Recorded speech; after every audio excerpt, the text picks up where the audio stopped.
Well, not long now to the inaugural World Test Championship final between India and New Zealand, the two best test sides currently in the world. And I'm very, very excited to have Henry Nicholls with me all the way from Southampton. Thanks for joining me, Henry. No worries. Thanks for having me. What's it been like settling in there first up? The sort of excitement, I guess, around the game and actually finally being there.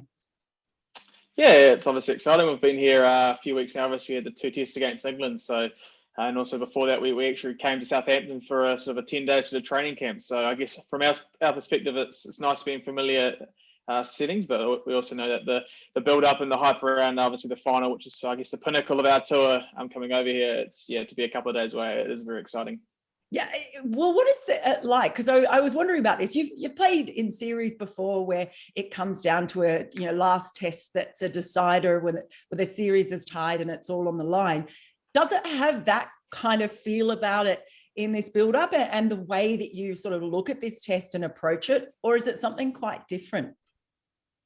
I think it's first of all, I think it's pretty cool. It's something that the Test Championship started 2 years ago, and we started in Sri Lanka, and I guess we look at the roadmap since in terms of different series and wins that we needed to qualify to be here and in the final. So I think certainly the format itself, the ICC needs to be applauded for that, because we certainly know back home anyway.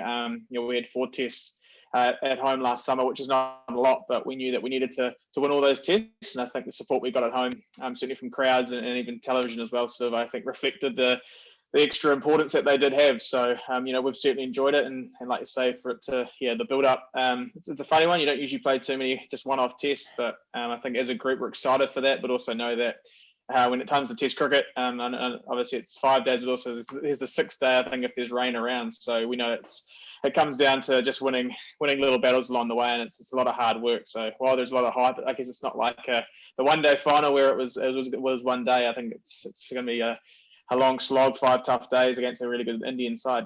So, but with this now, do you think you talk about the World Championship and the build-up and how you guys have sort of had a roadmap for it? Do you feel that it kind of, I guess maybe even in the public eye, it's kind of built where people weren't sort of talking about it so much, but suddenly maybe in the last 6 months or so, when it got to the pointy end, all of a sudden people really cared about it. And then there was all this talk in the recent series against England about how it wasn't part of it, and people were kind of complaining that it wasn't part of it. So does that show that it's grown in significance very quickly? Yeah, I think so. I think certainly that Australian-India series down, and that was the end of our summer. Not that it ever needs any more importance, but that was certainly from a lot of different teams' perspectives, added an extra layer to it, I guess, around the different results and the different scenarios in terms of qualification and stuff like that. So certainly we've found in New Zealand the engagement with the fans and everything like that it's been great. And as I said, touched on those 4 test series, which is not a lot for a home summer, but certainly we knew we had to win them, and I think certainly the crowds we were able to get off the back of that was great for the game in New Zealand.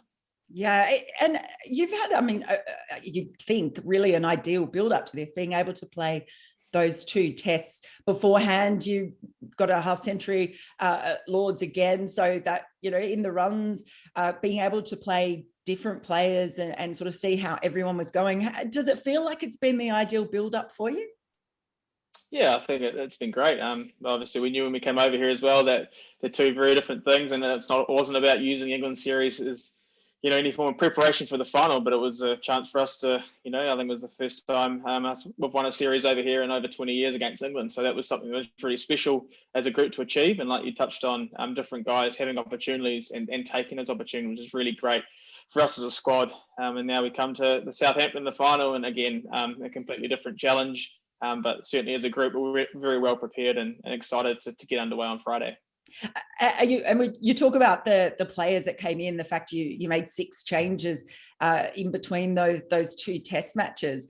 A lot has been talked about the depth in New Zealand, and probably playing in the final, and perhaps it's no coincidence, another side that has the greatest depth when it comes to test cricket. I actually asked Tom Latham about this the other day. What do you put it down to? Why is a country like New Zealand, where you don't have the biggest population pool to draw from, and you also don't have perhaps the same amount of money that other bigger countries like Australia and England who aren't in the final have to invest in cricket.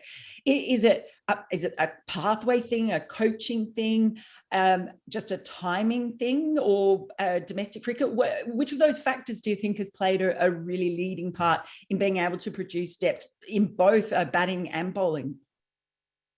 Yeah, I think it's probably, it would be incorrect, I think, trying to assume that one thing. I think it's a multiple amount of things. And I feel like the domestic competition we have in New Zealand is so strong. And I think that's reflected in the way the guys come into international cricket and feel comfortable. And again, it's another reflection of the environment, I guess, that Brendan certainly started when he was captain, and then Kane sort of taken over. And also with the coaching staff and giving guys that confidence. And you see the guys who've come in and pretty much every single format. It's incredible and it's awesome, and it's a reflection of everyone that we want to keep moving forward as well. And knowing that as New Zealanders, like you say, we don't have a massive population, but we're certainly a proud nation. And I think the way we try and play our cricket in terms of playing it the right way as Kiwis is certainly, hopefully, I think the public do resonate with that a little bit, and that's something we just keep trying to continue over the side. But so it's certainly cool to see the guys in the last test, like you touched on, Matt Henry coming in, Will Young coming in, and feeling comfortable and confident and putting performances that actually help us win test cricket. So it's a really cool group to be a part of, and it's something I think we're always looking to push forward and pass on to the next person and keep improving the environment. Yeah, that generational thing, and you mentioned Brendan McCullum, and I guess Mike Hesson, the former coach as well. Does it feel like this is a culmination of a journey that started with that team under those two players, that player and that coach? I personally feel that, you're very lucky to play for New Zealand, and I think that it's something that every time you get the opportunity, it's about, I guess, being humble enough to recognise that it's about passing on to the next person in a better place than when you got it. And I think that's what Brendan and Mike Hesson did start around, being a quintessential Kiwi in that respect. And it's a great group of humble guys, but also guys who want to, I guess, etch a little bit of own history into New Zealand cricket, but also on the world stage. So it's exciting to head into this, Test Championship final, the inaugural one, with a chance to do that.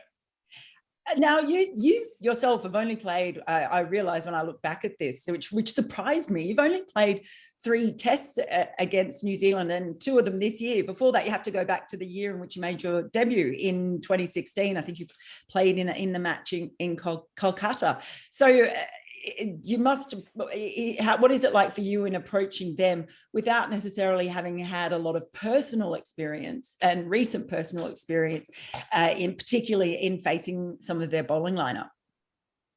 Yeah, and I think it's like you touched on, again, playing in Kolkata and playing in India and New Zealand. I think it's also the side of the Test Championship that's been great for us. And I look back, it's completely off topic, but for Sri Lanka, where we had different guys contributing and throughout the journey of different conditions and different challenges. So again, we know that playing in a neutral venue, there'll be different challenges. And certainly for me, excited to play against India. We obviously know the level of, I guess, intensity that they like to play it. And for us, it's just about knowing what works well for us, what's important for us. So an exciting challenge. Yeah, like I say, that is not too far away now.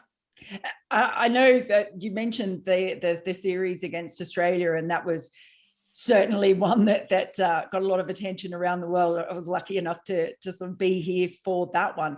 What did you take? How closely did you follow it, and what did you take away from that in the way you view this Indian team? How would you describe them? Yeah, I think it's always a good time zone for us in New Zealand watching cricket in Australia. It starts at about 12:30 and finishes at 8, so it's always as a fan, first of all, you enjoy watching that. But yeah, I mean, that was again testament to their squad and their depth, that they were missing some of the key guys, and they still managed to, I guess, the rest of the group to step up, and were led so well by Ajinkya Rahane. And so we know that, certainly the same with us, the depth factor is massive, but we also know that when the team's picked at the top 11 of each side is going to be as strong as, I guess, they have been over the last 2 years. So it's an exciting challenge. And like I said, we know the level of intensity and skill that they're going to bring. And having watched that series, having faced them at home and having a really good series against them at home as well. Are there any players in particular that stood out for you and caught your eye that you're looking forward to facing, or know that you're going to have to be really at the top of your game against them? I think you look at all the right across the board that they've got strengths, and they've done well. Obviously not at home, not just at home, but also away. And that's, I think that's the biggest thing is that we're both, I guess, away from home, but it's a neutral venue, so the conditions, I think, everything like that, which plays into I guess assessing those conditions as quick as you can is going to be important. And they have a strong seam bowling attack, but also a strong set of spinners. So, whatever lineup they go with, we know it's going to be a challenge for us. From what you've seen there so far, does it look like the sort of pitch and conditions? I know that there's some rain forecasts, but do you think it's a game that's likely to see the spinners come into it more, or is it going to be a time when the swing and seam bowlers have a bit of a day out? Yeah, I think it's the beauty of when you get close to the time, it's sort of hard to know 2-3 days out what the picture looks like in terms of from now until what it'll look like on game day. So, and also I guess with lineups as well in terms of their spinners, who they play, who they don't play. So, and similar with us with our attack will be, it's dependent on that in terms of the crucial factors. But certainly that first session we'll get a good gauge whether we're batting or bowling on what the surface is like and what the match is likely to look like. What about what you've learned in the games against England so far? I mean, theoretically, you would think that the conditions there would be more likely to suit you guys, but is that a bit of a trap you can fall into? Yeah, I think so. I think there's always different factors.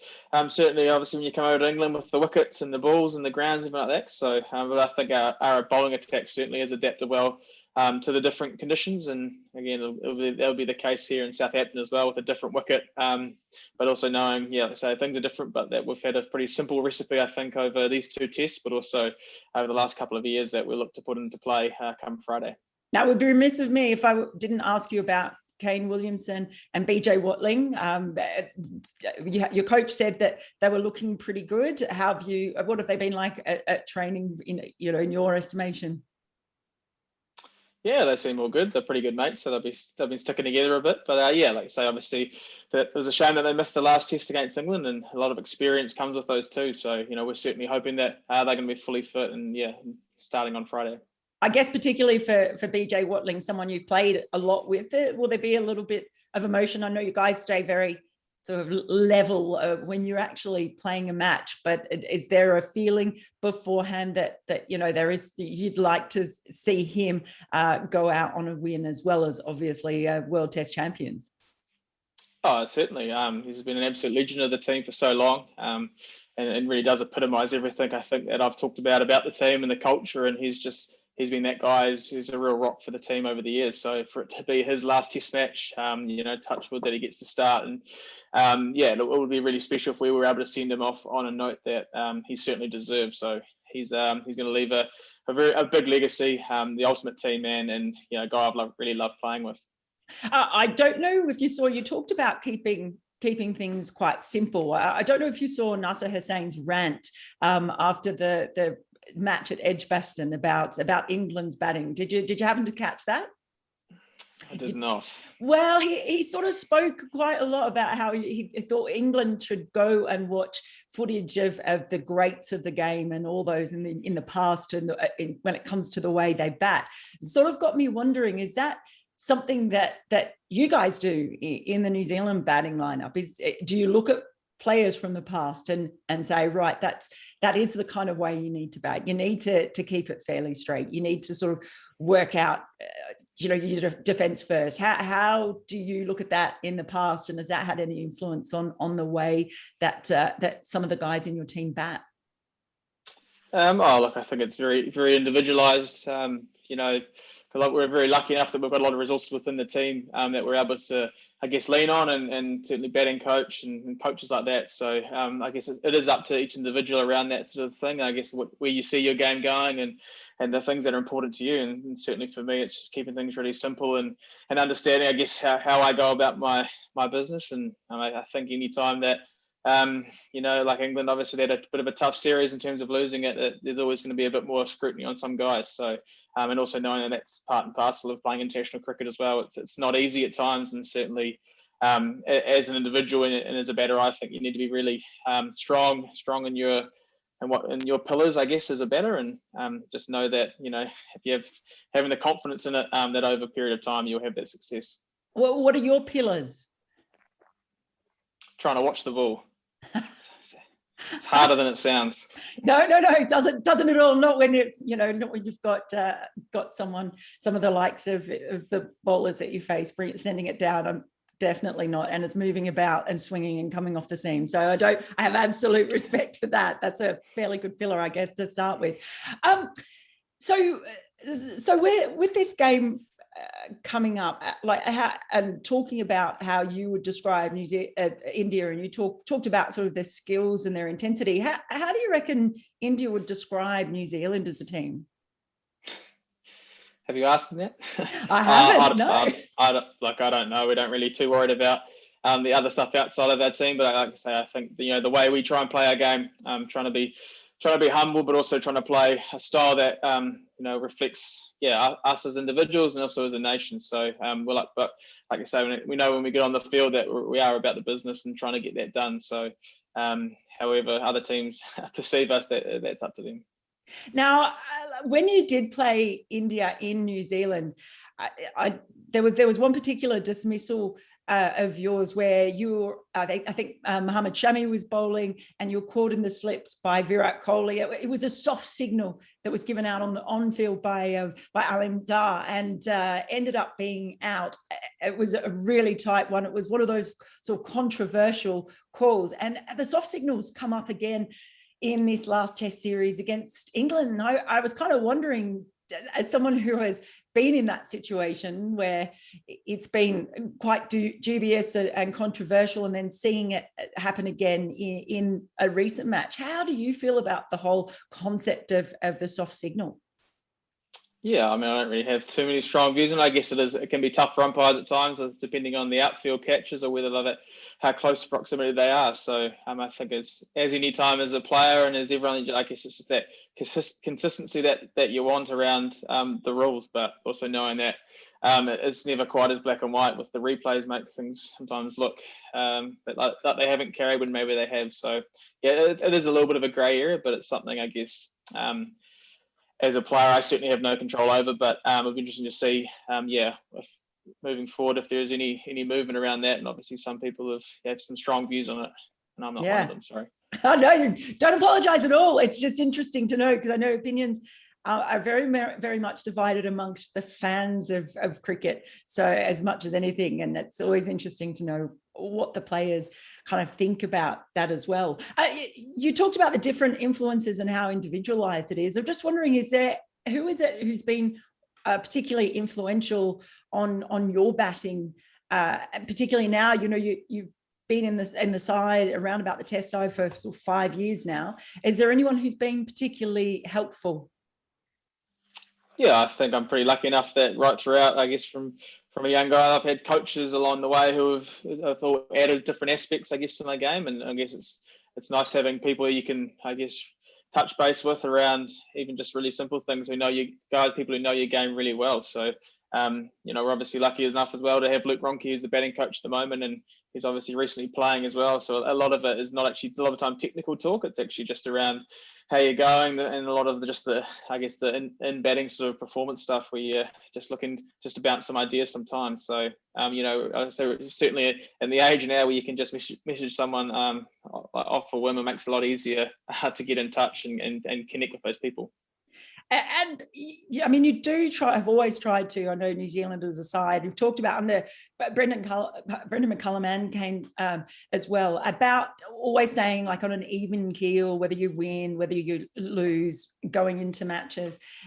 How is it going into this match? Is there, with so much riding on it, the fact it's the first one, it feels like there's a lot of importance involved in it. Is there anything you do to sort of switch your mind off it, or just keep a lid on any emotions? Oh, certainly for me, it's just keeping it really simple. And like I say, I think obviously everyone's very much aware of the excitement, I guess, and a little bit of hype around the final. But for me, I guess it's just getting back to preparation for a Test match. And every Test match that I've been lucky enough to play holds so much importance that I don't really place any more on this one in terms of trying to get myself up for it anymore, because every time we're lucky enough to put on the baggy black hat, it's really special. And I think that's a lot of what Brendan and Kane are talking about around, is appreciating that opportunity and knowing that you're certainly not not playing forever, so we enjoyed as a group. Stay nice and level, and know that cricket it's a great lever anyway. So if you're running the emotions a little bit too much, so that you certainly get brought back down pretty quickly. Yeah, and I mean, you do get talked. I just like it when New Zealand come and play in Australia. I'm not a big fan of the big brother, little brother thing, because it feels faintly patronising, and I sometimes feel that's a bit of a common thing with New Zealand cricket, where it's seen as one of the smaller nations, and some of the great achievements that you've made around the world maybe get overlooked as much because they're not, making headlines around the world in the way that they should. Does it feel, no matter the result of this test match, that you've got to this final? Does it kind of, in the era where we've seen the big three dominate so much, that feel that actually, New Zealand cricket is up there with everyone else and not really the little brother at all?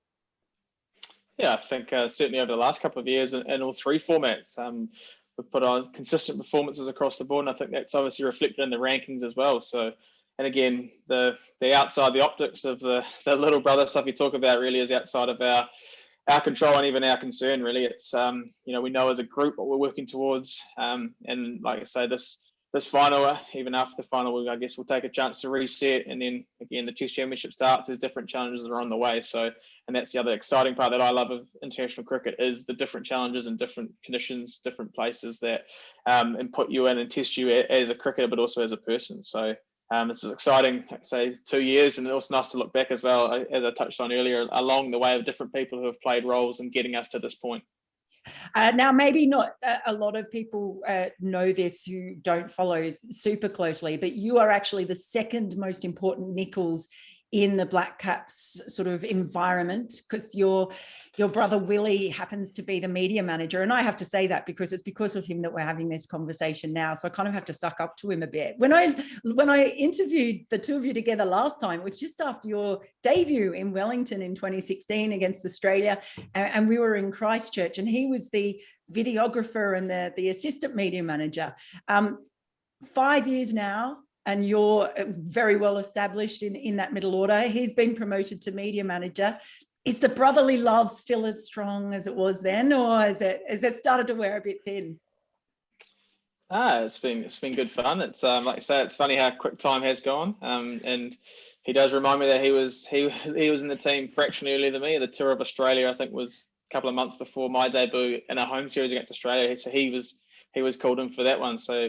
And he does play all three formats as well, as you likes to remind me. So, but we're very lucky. It's very special, and sort of at times you sort of take it a little bit for granted, or you sort of just play it down a bit. But even I think that first test at Lords is really cool to be there, and to he's as big a fan of cricket as I am, and all our family is. So every time that mum and dad and the older brother as well, the oldest brother of the three, comes to the games, Willie always argues they're also there to watch him. So. It's cool. It's a bit funny sometimes when your brother's asking you to do stuff, but he's a really hard worker and does a great job within the team. So, and all the boys like to give him a bit of stick about it as well, which is good. Yeah, I'm sure they do, and I'm sure you never ever say no or try and put him back in his place. Talk about the little brother. That is the thing that you've got to remember, isn't it? That's the real little brother thing of the team. Thanks so much. We wish you all the very best for the test match, and we're really looking forward to seeing how it pans out. Thank you. Thanks for having me. Cheers.